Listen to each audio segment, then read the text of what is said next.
hormati, izin menambahkan tadi sudah lengkap sekali disampaikan oleh Bapak PLT Dinas Budaya dan Pariwisata Kota Semarang, dan juga banyak juga yang sebenarnya sudah disampaikan oleh Pak Kabid Kebudayaan Pak Arief tentang pengelolaan kawasan Kota Lama. Tadi sudah disampaikan, sebenarnya sudah banyak yang disampaikan sebenarnya. Jadi paparan sebenarnya kami sudah menyampaikan kalau bercerita tentang sejarah Kota Semarang ini lama, perjalanannya panjang. Kalau melalui temuan-temuan yang sudah ada, ya kalau yang ini kita berbicara kalau kawasan Kota Lama ini adalah kawasan Kota Semarang Lama terdiri dari 4 situs, dan ini mulai sejak kedatangan di abad 16 atau di tahun 1500 dari masa Pandanaran. Beliau merintis mendirikan Kota Semarang sehingga tanggal 2 Mei sebentar lagi Kota Semarang memperingati hari jadi Kota Semarang itu di tanggal 2 Mei. Itu tidak lepas dengan Ki Ageng Pandanaran. Ya, itu tidak lepas dengan kisah perjalanan dari Ki Ageng Pandanaran. Nah, beliau ini adalah putra dari Adipati Unus dari Kesultanan Demak Bintoro yang memang saat itu hijrah ke Semarang dalam rangka membantu atas nasihat dari Sunan Kalijogo untuk membantu siar agama Islam sebenarnya. Nah, beliau hijrah di suatu tempat yang saat ini konon bernama Bergota itu. Nah, konon namanya Bergota. Kalau di sebelah Kampung Pelangi itu ada sebelah satu situs namanya Kampung Bergota. Itu ada sebelah satu makam, juga ada situs juga di situ. Dulu adalah tempat berlaburnya bersandar perahu-perahu saat itu di abad 15 hingga abad 16. Nah, sehingga dengan kemajuan Semarang saat itu, sehingga oleh Sultan Hadiwijaya Sultan Pajang bersama Sunan Kalijaga, akhirnya Semarang ini dikukuhkan setingkat kadipaten. Semarang tumbuh pesat, menarik perdagangan dari berbagai etnis, mungkin dari Belanda, dari Tionghoa, dari Cina, dari India, dan datang ke Semarang. Nah, dari singkat ceritanya, dari akulturasi yang sudah datang di Semarang ini muncul satu empat situs ini, Bu. Jadi untuk Kota Semarang ini ada dilineasi ini ada kawasan Kota Semarang Lama. Nah, lagi dilineasi tadi, tadi sudah disampaikan Pak Arief juga. Nah, ini dengan kedatangan bangsa-bangsa Cina dari India, dari tinggal di Semarang. Kawasan Kota Semarang Lama ini lekat dan berintegrasi dengan 4 situs keberadaannya. Yang pertama ini adalah Kampung Melayu. Nah, di Kampung Melayu ini menghubungkan dengan Syah Bandar. Ini ada menara, ya, ini dulu kapal-kapal dari berbagai negara masuk ke Semarang, sehingga di satu titik yang dulu Semarang masih berupa endapan itu. Nah, ini Kampung Melayu berhimpitan juga dengan ini Kampung Kauman. Ini Kampung Kauman juga ini bersebelahan dengan Kampung Pecinan. Ini Ibu, Kampung Pecinan. Dan ini Oudestad, ini Kota Lama. Nah, kalau Bapak Ibu tadi malam sudah tidak jalan-jalan menikmati suasana di Kota Lama, ini adalah salah satu situs dari 4 situs di kawasan Kota Semarang Lama. Nah, ini salah satu situsnya adalah Kota Lama. Ini adalah satu situs yang namanya Kampung Kauman. Ini Kampung Kauman, ini Kampung Melayu, dan ini Kampung Pecinan. Ini kampung situs Kota Lama atau Oudestad. Kalau Ibu tadi menyampaikan untuk kawasan proyek itu untuk ke depan, memang kalau pengalaman dari pemerintah Kota Semarang ini dalam serta-merta menuju ke sebuah satu kawasan cagar budaya tingkat nasional ini sudah kita mulai sejak tahun 2010, Ibu. Sejak tahun 2010,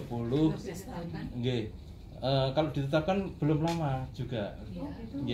Jadi peristiwa ini mulai secara simultan, secara paralel dan kontinu itu kita mulai dari tahun 2010.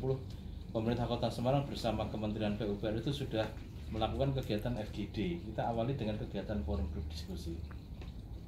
Nah, kawasan Kota Lama Semarang, Kota Lama saat itu seperti tadi yang sudah disampaikan, diilustrasikan Bapak PLT. Awal kali serta-merta kita membangun Kota Lama itu tidak semata-mata tujuannya untuk pariwisata sebenarnya.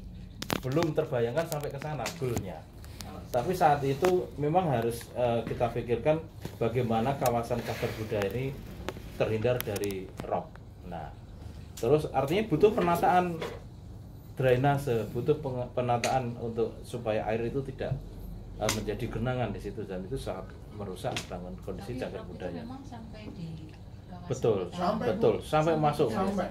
Belum lagi persoalan-persoalan tadi sosial tadi yang disampaikan Pak Kabit, betul. Kalau dulu di tahun-tahun 2010 itu kondisi Kota Lama, bangunan-bangunan itu orang mau melihat situ angker dan sebagainya, orang waktu itu mau datang ke situ aja nggak tertarik. Ya kumuh ya. Dunia malam banyak sekali dijumpai di sana. Itu betul. Itu saat itu memang menjadi pemikiran kita yang saat itu kita gencar untuk melakukan kegiatan FGD. Nah, dari proses perjalanan tahun 2010 secara simultan Kementerian bersama Pak Wali diskusi bagaimana untuk penataan revitalisasi. Namun dari sisi pemerintah Kota Semarang bersama OPD yang terkait, dan kita juga melibatkan dari tenaga ahli dari Balai Arkeologi, ahli-ahli sejarah, termasuk arsitektur, kita terus melakukan kegiatan kajian-kajian.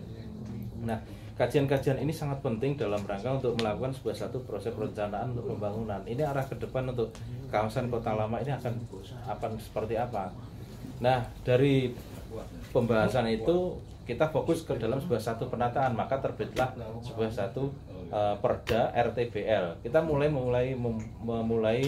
menyusun naskah akademik untuk penyusunan Raperda RTBL. Sehingga Perda RTBL yang dulu sudah ada terbit nomor 2 tahun 2008, akhirnya tahun 2020 kemarin akhirnya terbit menjadi Perda RTBL yang terbaru dalam rangka penataan kawasan Kota Lama. Nah, sekaligus itu sebagai satu regulasi bagaimana mengelola, dan salah satu persyaratannya memang harus ada badan pengelola Kota Lama. Nah, itu salah satu persyaratan dari Perda RTBL. Nah, itu Perda RTBL tentang cagar budaya yang memang itu fokus untuk di Kota Lama. Tapi jujur kami juga di pemerintah Kota Semarang malah justru belum punya Perda cagar budaya. Nah, itu malah kita Kota Semarang malah belum, Ibu, karena kita masih konsen di kawasan Kota Semarang Lama yang terdiri dari 4 situs itu. Nah, kenapa delineasi ini muncul? Ini delineasi ini muncul melalui kajian-kajian itu, Bu. Kajian akademis, kajian delineasi, kajian delineasi kampung kauman, itu batasan wilayahnya sejauh mana. Begitu juga sampai ke Kauman, Pecinan, dan Odesa. Nah, sehingga begitu kita dalam kajian RTBL ini sudah menemukan delineasinya, makalah salah satunya terbit dalam include Perda RTBL itu di tahun 2020. Nah, kembali lagi persiapan sementara tahun 2010 sudah mulai FGD rutin, kami waktu itu masih mengikuti, dan kami juga rutin mengikuti perkembangannya selama FGD di tahun 2010 sampai tahun 2015. Akhirnya dari Kementerian PUPR menggelontorkan untuk revitalisasi, anggaran untuk revitalisasi Kota Lama. Itu tahap pertama. 5 tahun setelah FGD, setelah FGD ini 5 tahun Kementerian PUPR mengucurkan anggaran melalui Kementerian PUPR.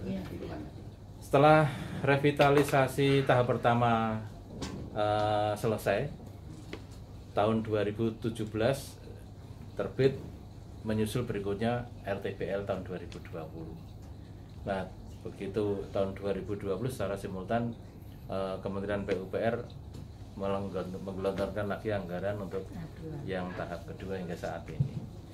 Nah, meskipun pengelolaan dalam pengembangan revitalisasi Kota Semarang Lama ini memang belum berakhir sampai di sini saja Bu, masih banyak PR-PR yang salah satunya tadi sudah sampaikan betul tadi Pak PLT, yaitu kabel-kabel.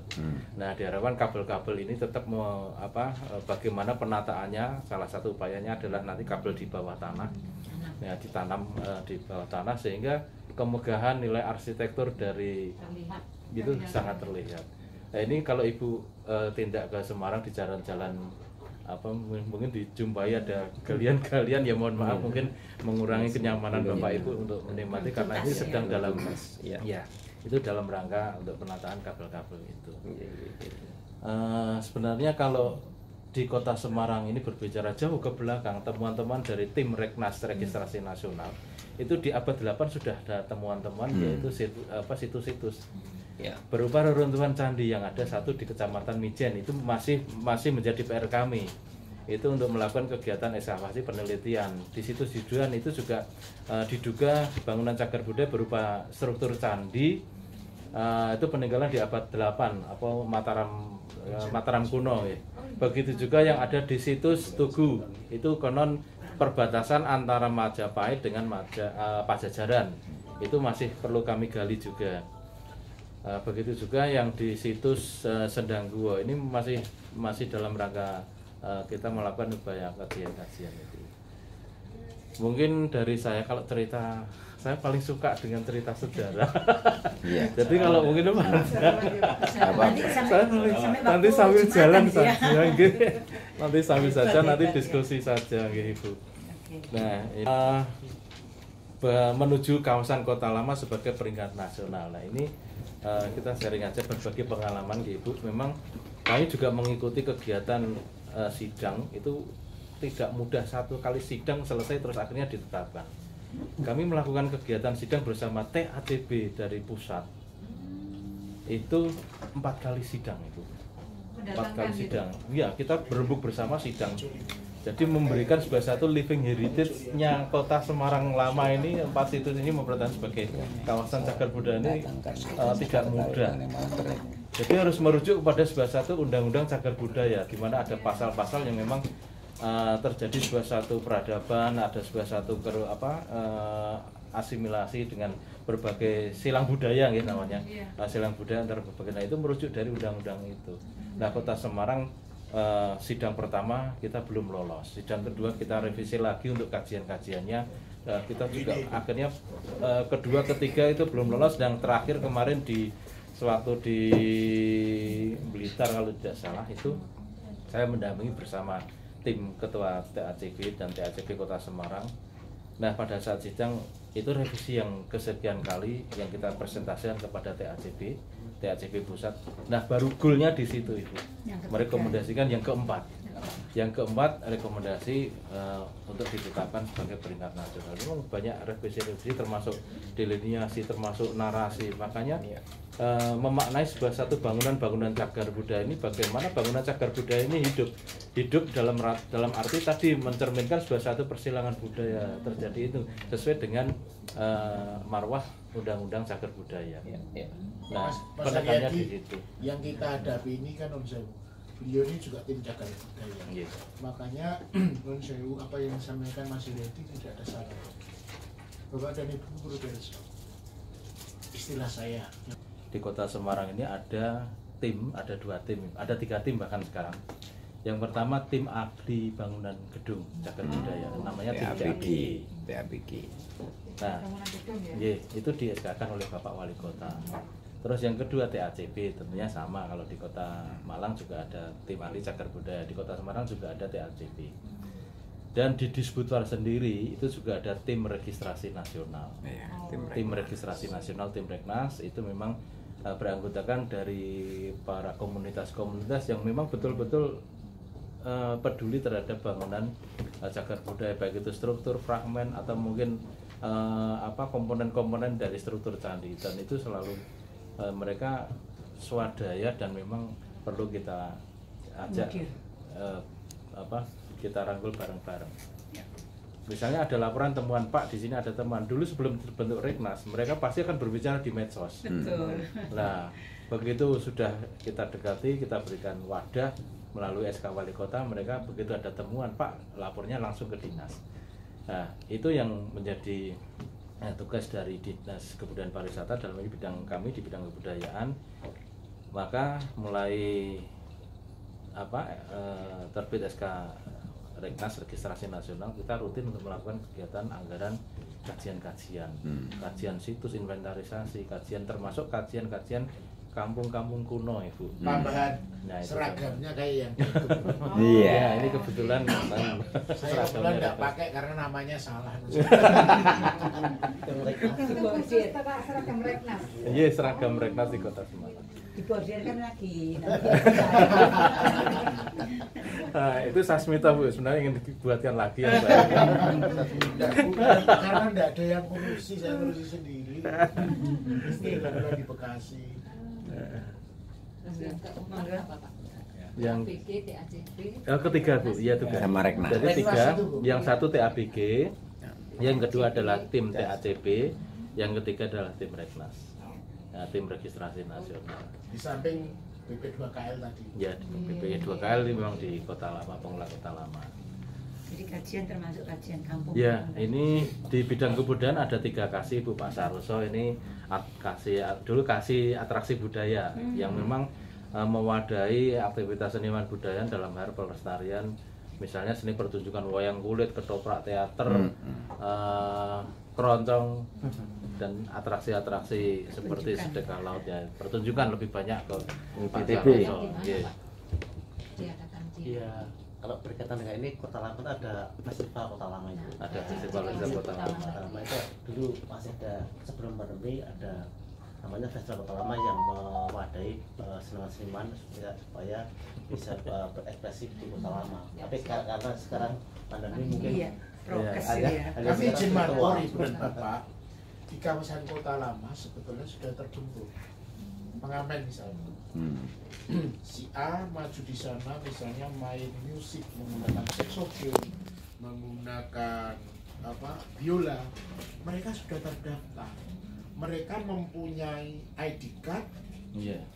yang mendaftar kepada kami keluarkan ID card-nya dengan data yang jelas semacam itu. Jadi ada grup Kolintang, ada grup Angklung misalnya, sudah semua terdaftar. Jadi di sana khusus untuk para pengabdi seninya sudah tidak boleh lagi, mohon maaf, mereka hanya semuanya aku tak ngamen enggak Jadi bisa. bukan yang liar ya, Pak. Leres. Jadwal juga di sini ya. Sampun izin. Jadi masuk pada kami berikan ID card, kami daftar sesuai dengan keterangannya untuk data keseluruhan para beliau itu sendiri ada di sana, sehingga Pak Eki tidak bisa masuk dengan sendiri. Jauh sebelumnya belum terdata. Ketika banyak mahasiswa yang datang di sini mau mencari data, ini kita kesulitan. Maka dari situ ini PR kami memang harus menyiapkan banyak data supaya judulnya tadi Semarang Living Heritage itu tadi ternarasikan dengan baik. Nah, kami menggarisbawahi Bapak Ibu, mungkin saran masukan kami untuk Kota Malang nanti lebih banyak untuk penguatan narasi, kajian-kajian itu diperkuat dengan melibatkan dari ahli arkeologi, dari sejarawan, dari arsitektur itu diperkuat untuk di kajian-kajian. Ya. Begitu juga yang di kawasan Kota Lama itu, kenapa yang ditekankan itu sampai kita sidang 4 kali, itu karena harus memberikan sebuah satu living heritage itu tadi. Bangunan kuno itu diam, tetapi bagaimana bangunan-bangunan cagar budaya ini menjadi hidup, bisa ternarasikan. Bagaimana dengan keterkaitan dengan dasar hukum Undang-Undang Cagar Budaya. Ini penting, maka pentingnya sebuah satu kajian narasi cagar budaya apabila kita nanti Bapak Ibu untuk menghantarkan cagar budaya Kota Malang nanti sebagai peringkat nasional atau mungkin peringkat kabupaten. Kalau kabupaten sudah nih, kota sudah nih. Nah, kalau kota sudah, ini kota sudah. Oh, kota Sambon atau belum? Kalau Sambon tinggal dorong aja ke tinggal.